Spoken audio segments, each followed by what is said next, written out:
à toutes et à tous, c'est Ibrahim Chauvin, bienvenue dans cette nouvelle vidéo. Alors aujourd'hui on va prendre connaissance de la plateforme MetaTrader 4, donc la plateforme que la plupart des traders particuliers utilisent. Je vous ai donné un lien dans la vidéo précédente vers le courtier FXCM, donc c'est là-bas que vous pourrez télécharger. Alors à première vue elle peut paraître assez compliquée, mais elle est relativement simple lorsqu'on prend ses marques. Dans un premier temps, voici ce qu'on obtient à l'ouverture de MetaTrader 4. Vous devez donc entrer vos identifiants que vous avez créés sur le site. Je tiens à préciser que chaque MetaTrader est différent du courtier. On ne peut donc pas se connecter sur MetaTrader 4 du courtier IG par exemple que le courtier FXCM. Premier graphique, la parité euro-dollar. Voici ce qu'on obtient, une belle courbe en tendance. Analysons un petit peu maintenant les différents boutons. Donc le premier bouton en haut à gauche est le bouton pour ouvrir un nouveau graphique.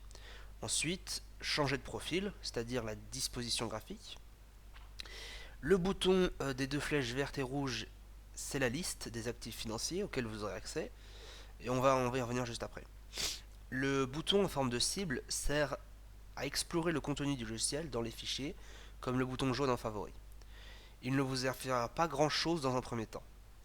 Le bouton bleu et blanc vous sert donc à regarder le solde de votre compte avec les gains en temps réel et la petite loupe pour tester les robots que vous aurez téléchargés. Voilà, c'est pas obligatoire, mais ça peut être un choix.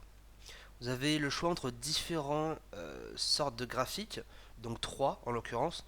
Je vous conseille le deuxième, le chandelier, qui vous donnera beaucoup plus d'informations graphiques. Tout se passe sur le bouton Nouvel ordre, en fait. Voyons un peu ça de plus près. Donc première chose à noter, le symbole que vous tradez dans un premier temps, pour être sûr de votre choix. Donc vous entrez la taille du lot, ainsi que le take profit et le stop loss. Avec les 10 vidéos que vous avez sûrement visionnées sur Fohexagone, vous êtes en mesure de déterminer la taille du lot maintenant. Voici la liste du flux disponible.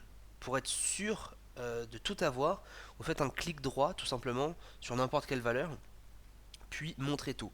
Ça vous permettra d'avoir la liste complète. Pour avoir un indicateur technique sur le graphique, il vous suffit d'aller dans Insertion, puis Indicateur. Vous trouverez toute une gamme d'indicateurs rangés selon leur configuration, comme des oscillateurs ou bien des indicateurs de tendance, trend. Pour pouvoir mesurer l'amplitude d'un mouvement, au lieu de calculer via les données sur la droite, vous pouvez cliquer, puis sans lâcher, bouger jusqu'à votre point de chute. Le raccourci est de cliquer sur la molette.